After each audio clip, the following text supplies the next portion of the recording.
আপনাদের কি হবে সেই সিকিউরিটি আমরা দিতে পারি না।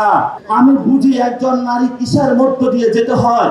আমরা একটি স্বৈরতান্ত্রিক কাঠামো থেকে মুক্তি পেয়েছি না, তাদের শিক্ষা ব্যবস্থা উন্নত হয়েছে, 4 দিন ধরে রাস্তায় বসে রয়েছে, আমাদেরও মন কাঁদে।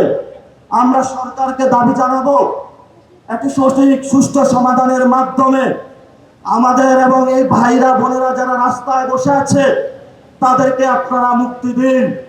দীর্ঘদিন ধরে জগন্নাথ ভার্সিটি একটি স্বৈরতান্ত্রিক কাঠামোর মধ্য দিয়ে না তাদের শিক্ষা ব্যবস্থা উন্নত হয়েছে, না তাদের আবাসন ব্যবস্থা।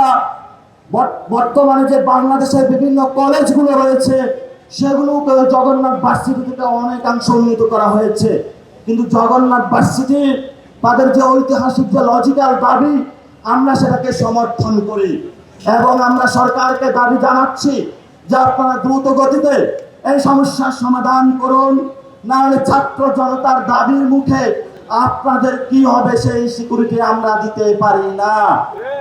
আজকে ঢাকা শহরে আমাদের মা বোনদের আরেকটি ঐতিহাসিক জমায়েত হচ্ছে, আমরা তাদের প্রতি সংহতি প্রকাশ করছি, কারণ আমাদের মা বোনদের যে ঐতিহাসিক দায় এবং দরদ রয়েছে বাংলাদেশের প্রতি তা আমরা অস্বীকার করতে পারবো না। ঐতিহাসিক সেই গণ অভ্যুত্থানের মাসে আমারও একটি সন্তান হয়েছিল। আমি বুঝি একজন নারী কিসের মধ্য দিয়ে যেতে হয়।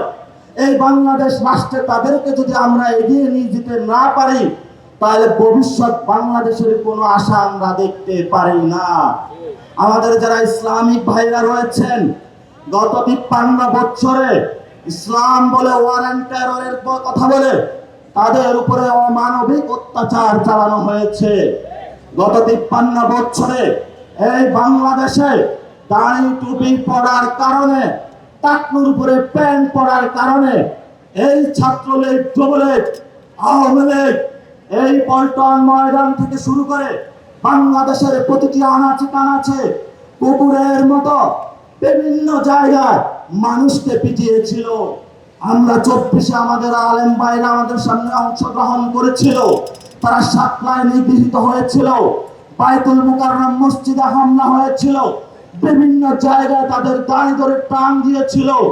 এই ছাত্র যুব ভাইরা যখন রাজপথে নেমে এসেছিল আলেম ভাইরা কাঁধে কাঁধ মিলিয়ে একসাথে নেমে এসেছিল।